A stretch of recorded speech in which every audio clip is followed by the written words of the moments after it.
Hello everyone, সকলকে জানাই শুভ সন্ধ্যা। কেমন আছো সবাই? আমি খুব ভালো আছি। তোমরা ভালো আছো তো? তো আমার ব্লগে তোমাদেরকে স্বাগত জানাই।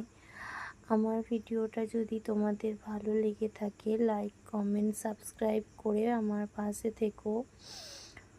তো আজকে সন্ধেবেলায় আমি তৈরি করছি কাবলি ছোলা দিয়ে তরকারি আর একটু লুচি।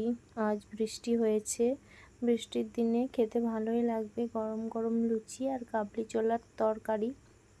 তোমাদের কেমন লাগে বলো তো? আমার তো বেশ ভালো লাগে। তো তোমাদের সাথে ভিডিওটা শেয়ার করতে এলাম। যদি তোমাদের ভালো লাগে আমার ভিডিওতে লাইক কমেন্ট করে জানিও, সাবস্ক্রাইব করতে ভুলো না। আমার এই নতুন চ্যানেলটা অনেক দিনই খোলা হয়েছে, কিন্তু ভিডিও পোস্ট করা হয়নি। তোমাদের সাথে ভিডিওটা পোস্ট করলাম। যদি ভালো লাগে একটু সাপোর্ট করো প্লিজ। তো চলো, আসছি পরের